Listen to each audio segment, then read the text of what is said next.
আমিনা বলেন আমি দেখি খাজা আব্দুল্লাহ আমার কপালের মধ্যে চুমা খাইছে। সুবহানাল্লাহ।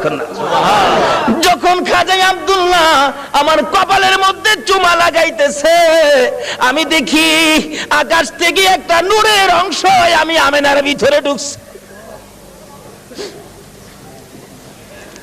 আমিনা বলেন একটা পূর্ণিমার চাঁদ যেন আমার কলিজাটার মধ্যে ঢুকছে।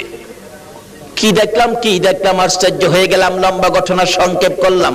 এবার আব্দুল্লাহ শ্বশুর বাড়ির থেকে বেড়াইয়া আসতেছে। নওফেলের মেয়ে মরিয়ম 2 দিন 3 দিন হয় আব্দুল্লাহরে দেখে না, কলিজা মানে না। হঠাৎ দেখে রাস্তা দিয়ে আসতেছে, দাঁড়িয়ে আছে। আব্দুল্লাহরে দেখা যায় কিন্তু আগের আব্দুল্লাহ তো না, ব্যাপারটা বুঝি না। বাড়ির কাছাকাছি আসলে ডাইকে আব্দুল্লাহরে ঘরে নিত, আজকে ডাক দেয় না। নওফেলের মেয়ে মরিয়ম ঘরের ভিতরে ঢুকতেছে, 2টা চোখের পানি ছেড়ে দিছে। মাবুদ, মনের আশা বুঝি পুরা হইল না।